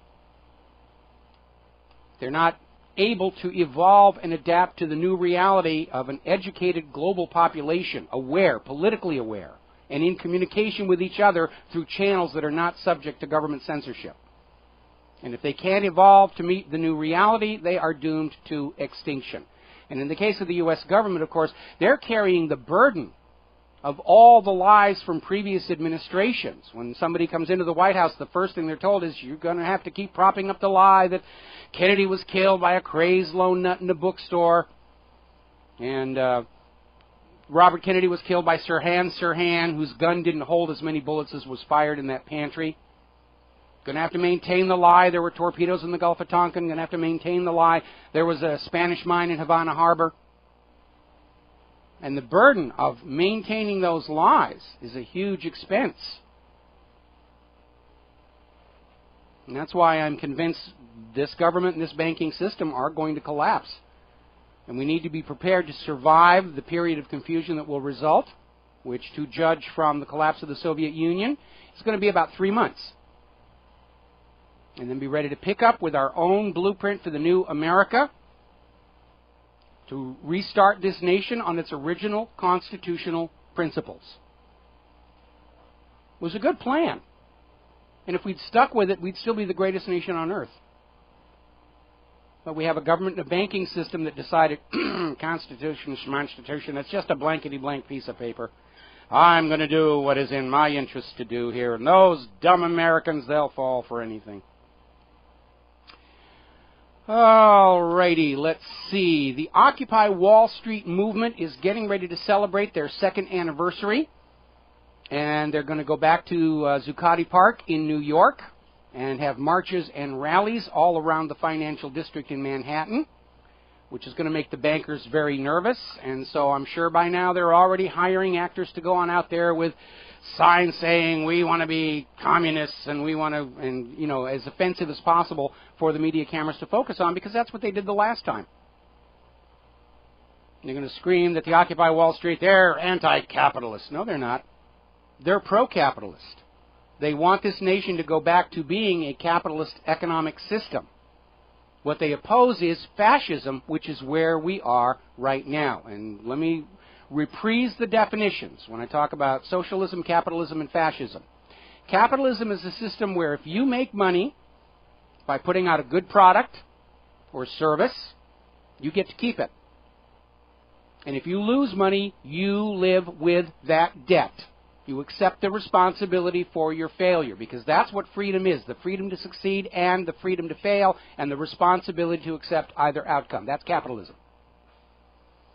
Socialism or communism is a system where if you make money, it is taxed away from you for the betterment of society, and if you lose money, society is taxed to cover the losses so you can pick up and start again. Fascism, or as Benito Mussolini said it should be called corporatism, is a system in which if you make money, you get to keep it, and only when you lose money is society taxed to cover the losses, which is what the United States has been doing going all the way back to the savings and loan bailout of the 1980s. Those who make money are allowed to keep it, as long as they're writing big fat campaign checks to the candidates every election. And every time they lose money on a grand scale, who pays the costs? You, the American people. That's what TARP was. That's what all the bailouts were. That's what quantitative easing is. When they churn out $85 billion a month to shower all over Wall Street. And every time they do that, the money in your pocket that you already worked for, that you already saved, loses real value. Those printing presses at the Federal Reserve, when they are running, and they're running 24 hours a day right now, they are stealing real wealth and purchasing power from you, the American people. It's like Lord Voldemort waves his magic wand and your wealth vanishes from your pocket and shows up in the pockets of the Wall Street bigwigs. And that's why they're afraid of the Occupy movement. Because the Occupy movement, what they're really saying is, we, the people of the United States of America, refuse to go on being the wallet of last resort for Wall Street's crimes, frauds, and corruptions. Now, the United States has managed to maintain foreign investment inside the United States with that little promise that if you make money, you get to keep it, and if you lose money, we'll make the taxpayers cover the losses. It's a sweet deal. Who wouldn't want to go there? I mean, basically, Wall Street is operating like a giant casino where you come in and you have a spin on the wheel, and if you win, you get to pocket the money. And if you lose, they pass a hat among the casino employees, the barmaids, the bellhops, the guy at the front desk, the cook, the janitor, to take up a collection to cover the losses so you can go back for another spin at the wheel. Who wouldn't do business with a casino like that?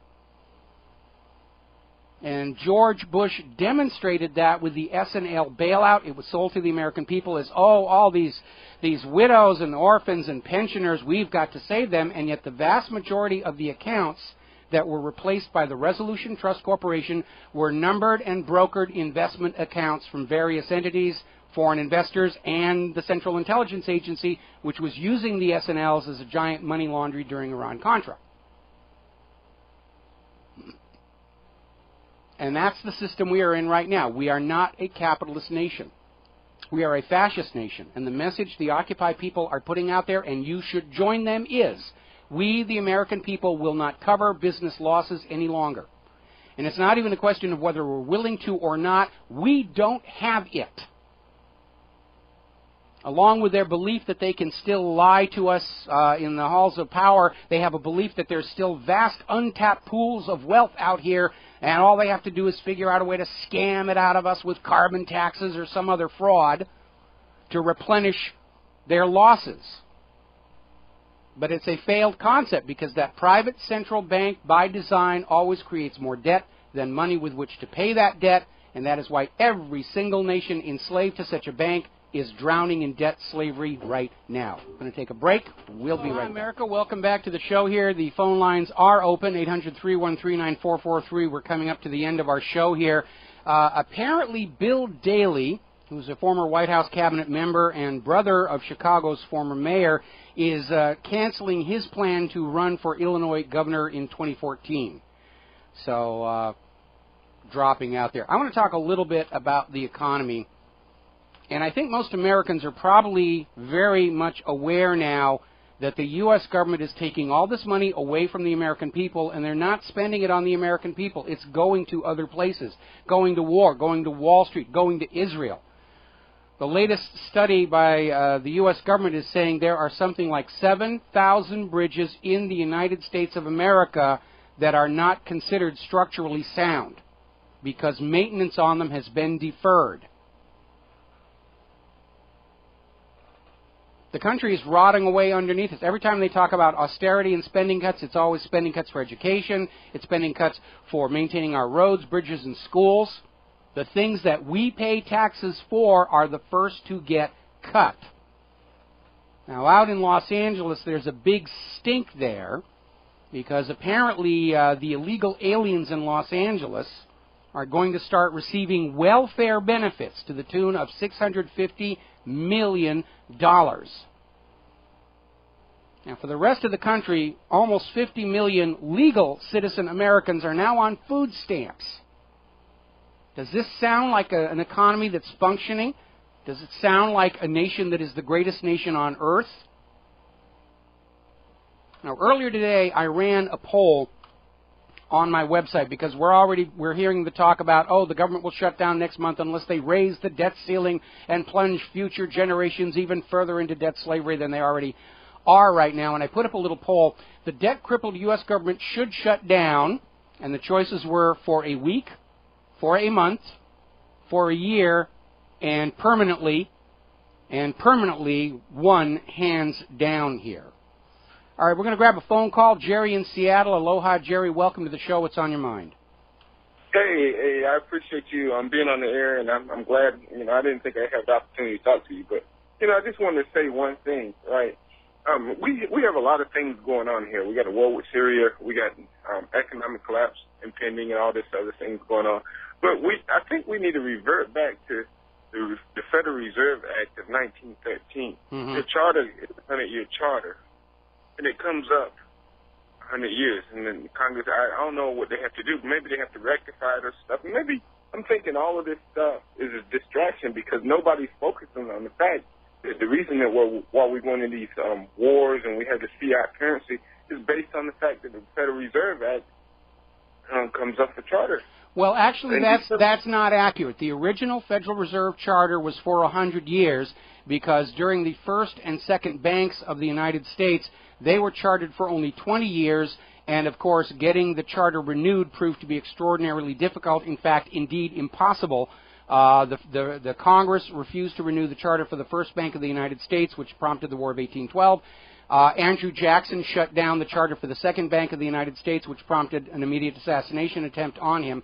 So when the Third Bank of the United States, also known as the Federal Reserve, was created, it was granted a 100-year charter. But in the 1930s, during the depths of that depression, Congress amended the original Federal Reserve Charter to make it open-ended. Now, that doesn't mean it's permanent, because in that original charter, Congress could rescind that charter anytime they want, and their only obligation to the Federal Reserve is to return the $1 billion the bankers loaned to the U.S. government back in 1913. Now, back in 1913, $1 billion was a lot of money. Today, it's nothing. It's spare change. Okay? So Congress could rescind that charter any time that they want to, but again, Wall Street and the bankers, they're very, very generous campaign supporters, and our Congress is for sale to the highest bidder. Wow. So December, the 100-year charter, it doesn't mean anything. No, it doesn't. pretty much have free reign. Yeah. Okay, that's what I was thinking about. Thank you. You answered my question. I was, I was concerned about that. I was thinking all these things that are going on was, based on a distraction from the fact that, 100-year charter was up. But maybe I was wrong. Thank you. You clarified my. Well, the problem is, and again, it goes back to that model of private central banking. And remember, it's exactly the same system of banking we fought a revolution to be free of. Being forced to borrow all banknotes from the Bank of England at interest is what led to the American Revolution. Our public schools don't teach that. They stopped teaching it to kids in 1913. But that is, you go back and you read the writings of Benjamin Franklin and Thomas Jefferson and the rest of them, that was it. King George III's refusal to allow the colonies to operate an honest money system is what led to the American Revolution. And now, of course, the bankers are trying to use U.S. military might to force the rest of the world into the same system, but it's a Ponzi scheme. Because the instant that first pretty printed piece of paper goes into circulation, more money is owed to that bank than actually exists. And the only way the system moves forward is if you're always finding more and more new borrowers to allow the creation of new money, part of which is used to pay the interest on the old money, but it has to keep increasing total aggregate debt. When they talk about the growth of the economy, that's what they really mean, the increase in aggregate debt of the people to the bankers. They use the word growth, so it sounds like it's a positive thing, but it isn't. When they say the economy is growing, it means America's going deeper into debt to those private central bankers. And it has to collapse eventually. All pyramid systems collapse, and that's what's happening right now. And every time it gets close to collapse, the bankers will gin up a war as a distraction from it. Crash of 1907, World War I. Crash of 1929, World War II. Crash of 2008, and here we are on the doorstep of big mistake number 3. And it is not a coincidence that prior to the creation of the Federal Reserve, there was no such thing as a world war. The two are inextricably linked. And if you have not seen my article or the video from the article, All Wars Are Bankers' Wars, you need to go out and look at that. And all of a sudden, a lot of American history is going to be really clear and understandable. Anything else, Jerry? Oh, yeah, I understand that. I get that. But I'm just saying that, we're still contemplating over a war, but it's based on the Federal Reserve. 100 years is up. What can we do? If we didn't have the Federal Reserve, then we would, if we printed our own money, we could get out of some of this stuff. We wouldn't have to go to these wars and create more debt. I understand. You're absolutely right. You're absolutely right. Congress can rescind that charter anytime they want, or alternatively, the President of the United States, under his constitutional authority, can issue a U.S. Currency. And Abraham Lincoln did that to finance the Civil War because he didn't want to borrow money from the bankers at 30% interest. John F. Kennedy did it with Executive Order 11110 that issued the United States note and put $4.5 billion into circulation that the bankers weren't collecting interest on. And, of course, we know what ultimately happened to Lincoln and Kennedy, and as soon as they were dead, their government currencies were taken out of circulation to deliver the people back into the clutches of the bankers. You're absolutely right. Can I say one more thing, and then I'll be done? Yeah, sure. I'll say, why don't we have a movement instead of, occupying Wall Street, just to rescind the Federal Reserve?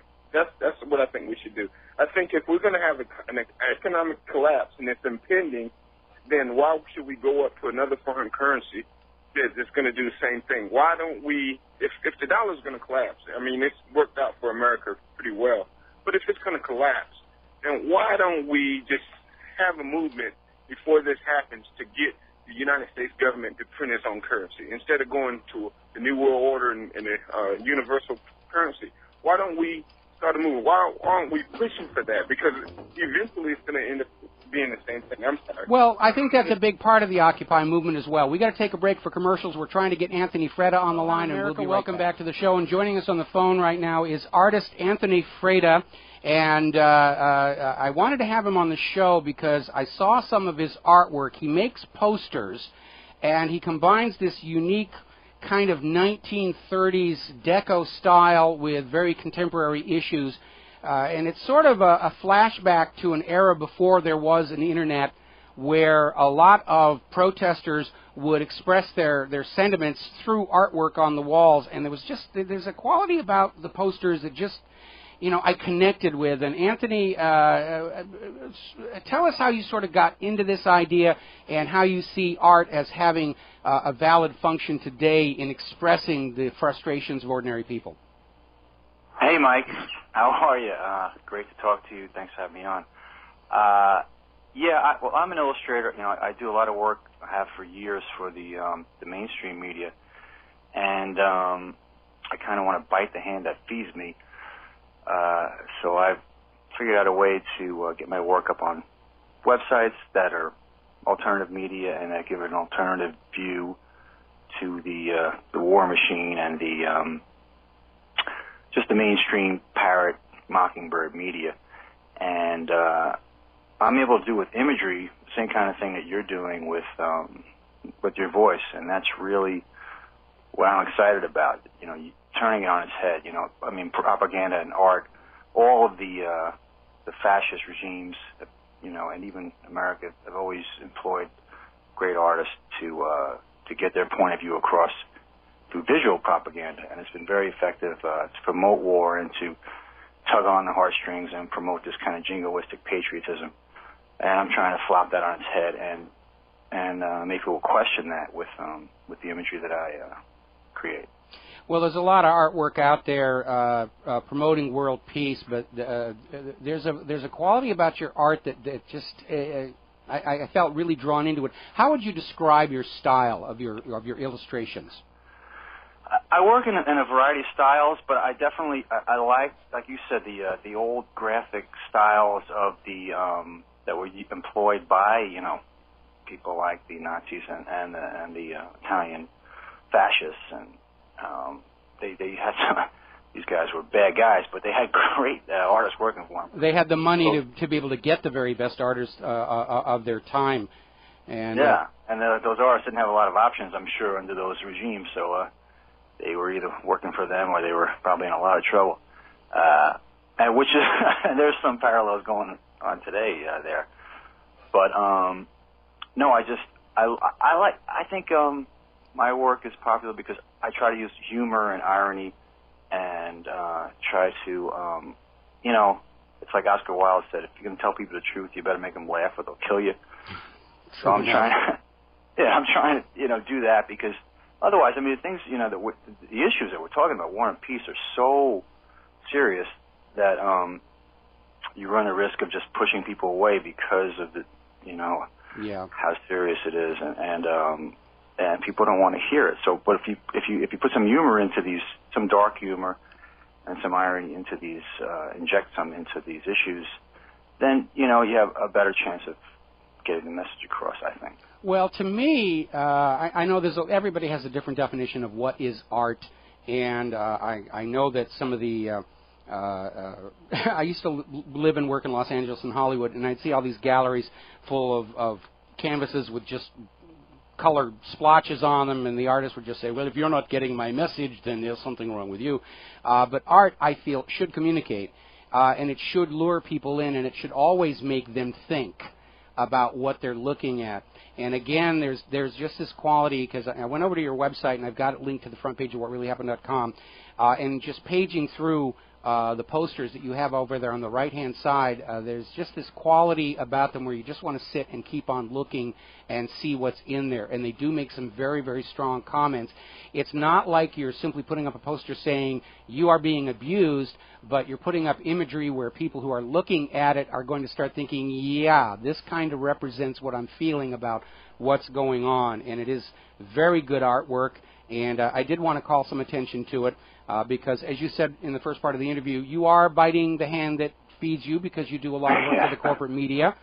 But on the other hand, in terms of getting your work out there, once you stop allowing the corporate media world to tell you what represents success, you all of a sudden discover you're a lot more successful. I've had this discussion with my wife, who's a composer, who bemoans the tremendous interference that we've experienced getting her music to conventional publishers and even some choirs and everything. But once she realized that getting the music out there on YouTube and out to the net was getting it heard, and she's very popular out on YouTube, then you redefine success in terms of, hey, people are experiencing the art, it is making them think, and it's proving to be very, very effective.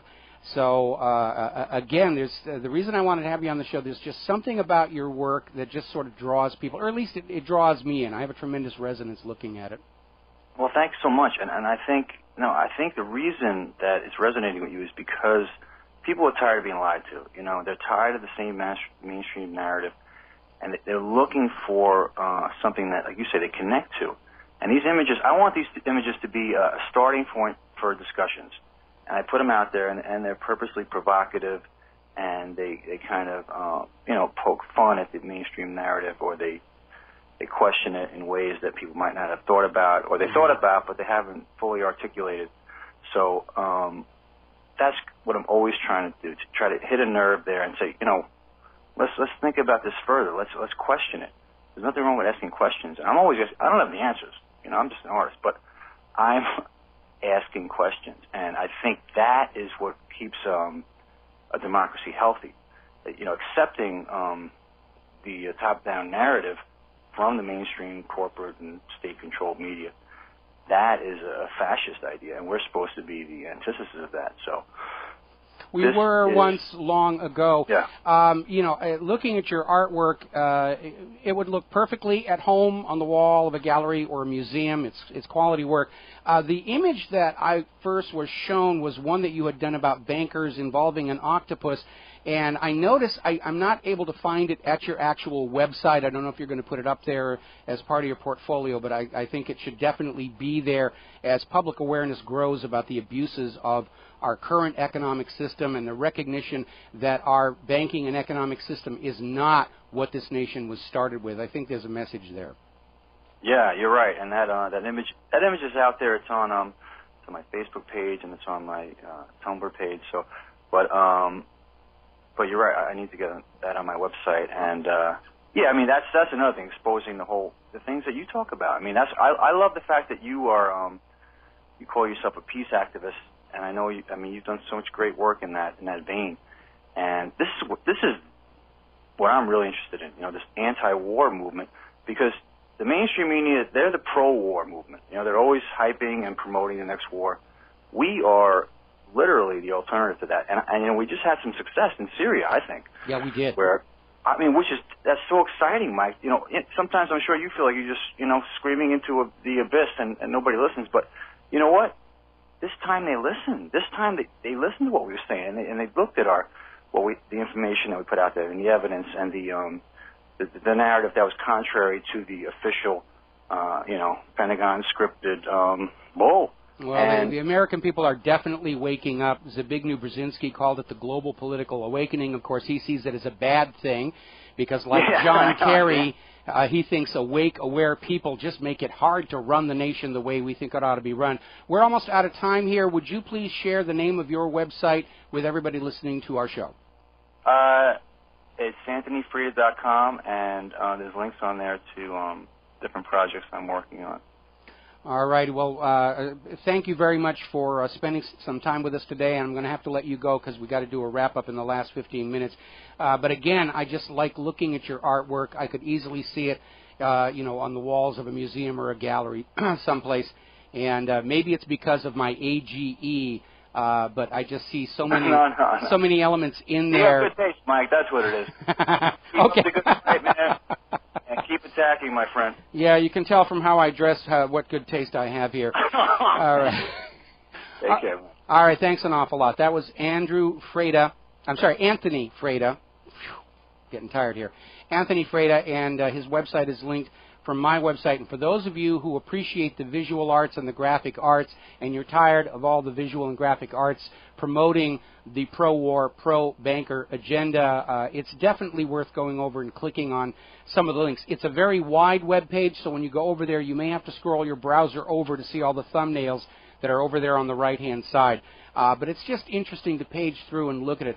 There's a quality there I can't quite put my finger on. Dan in the control room was saying he actually has one of Freda's prints, so they are getting out there. We've got to take a break for commercials. Back with our last segment after these words. America, welcome back to the show, and Ben Swan is now picking up the topic about prescription psychiatric medication as the root cause of yesterday's tragic shooting at the Washington Navy Yard.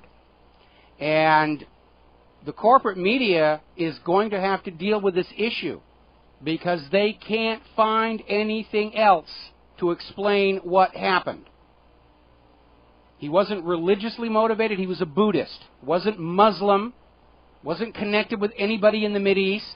Wasn't linked to any domestic terrorist group. Just this former Navy reservist with a history of mental illness, post-traumatic stress disorder, under treatment by the Veterans Administration. And the medications that are most commonly prescribed to treat the problems this gentleman had are on that top 10 list of drugs that cause violence and suicide. Now, in all of these previous shootings where they say it's the guns, it's the guns, it's the guns, we have been pointing out repeatedly that link between violence, suicide, and prescription antidepressants, primarily SSRIs.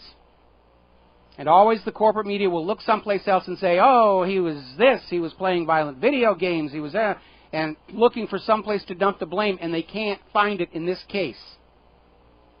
And so now is the time for the American people to stand up and say, these medications are dangerous.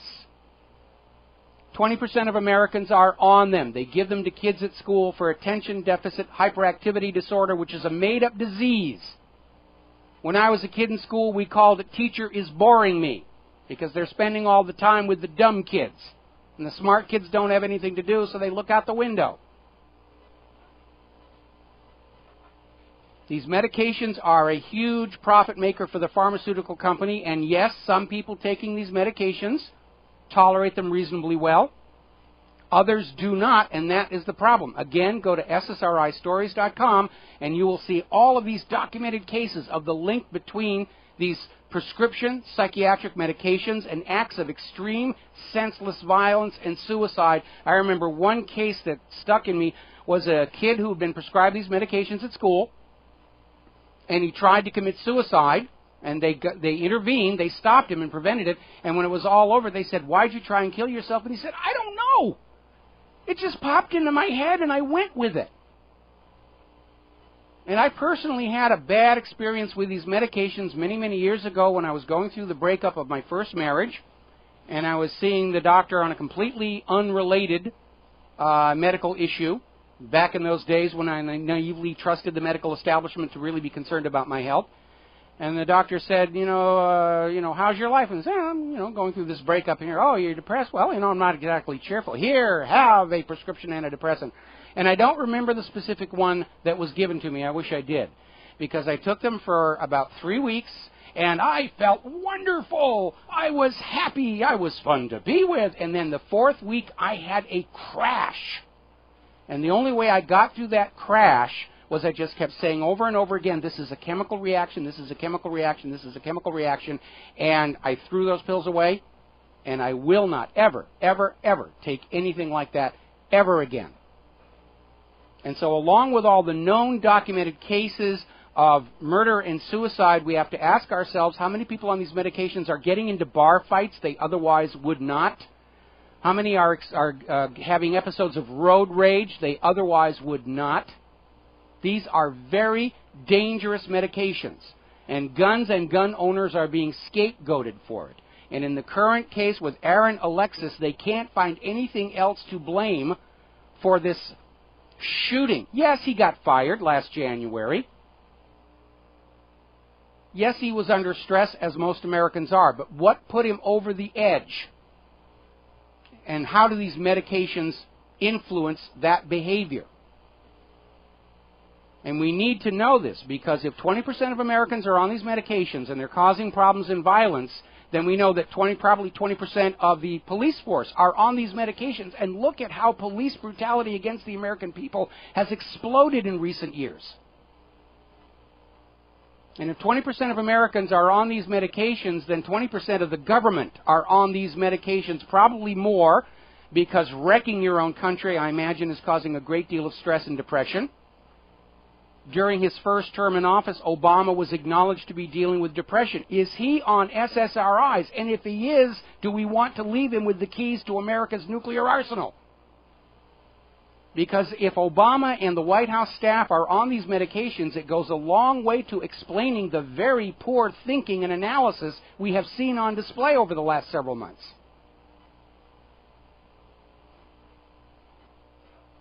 So, now, getting back to Syria, I want to wrap up one more time.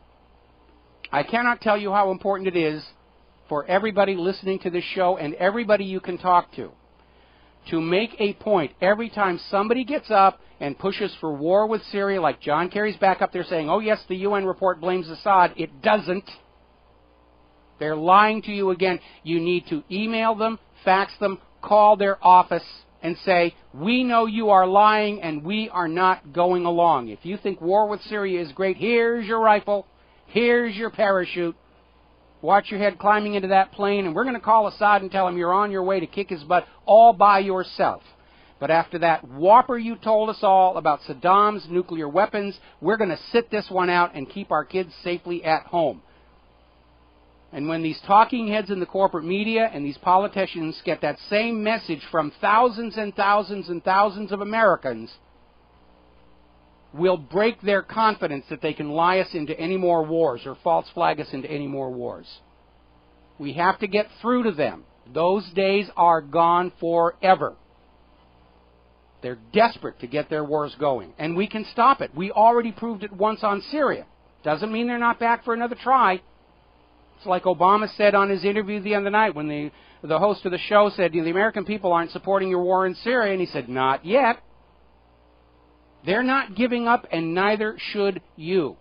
Keep calling the White House comment line. Keep calling your members of Congress, fax, email. You can get their contact information from congress.org, and keep up the pressure and just make it very clear that whatever the U.S. government is saying to sell this war on Syria, you know it is USDA choice bovine excrement, and they're using a snowblower to fling that poo at you right now through the corporate media.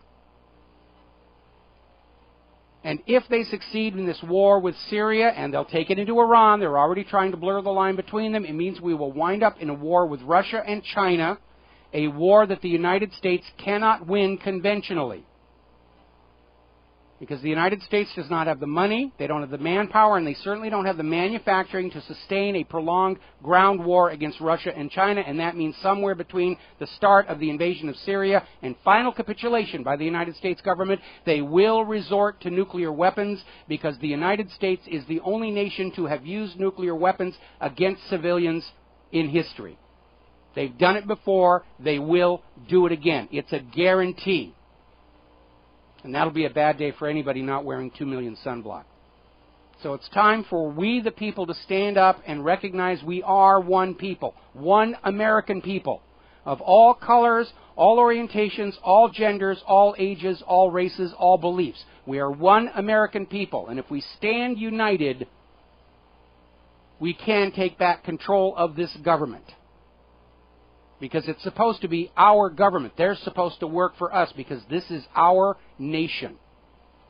It says right at the top of that Constitution, we the people, that government in Washington, D.C. are hired caretakers that work for us and must obey the rules of their employment or be terminated, fired, kicked out, laid off, whatever you want to call it. The government is the legal government only when it is within the bounds of the Constitution. When they step outside the bounds of the Constitution, they're not the legal government, they're not the legitimate government. They're just a bunch of posers in costumes with media support saying, oh yes, we're still legal, we're legitimate, we've got the right to do all this stuff to you, and it works only as long as you believe it, or pretend to believe it. It's our Constitution, and now is the time for us to stand up and preserve, protect, and defend it from all enemies, both foreign and especially domestic. And on that note, it's time for us to head on out of here and get something useful done with the rest of the day. We'll be back tomorrow on the Republic Broadcasting Network. Don't forget to visit the website, hit that donate button, buy your physical silver and gold from Republic Trading Group. Keep the message out there on the air, reaching the American people, and aloha, America.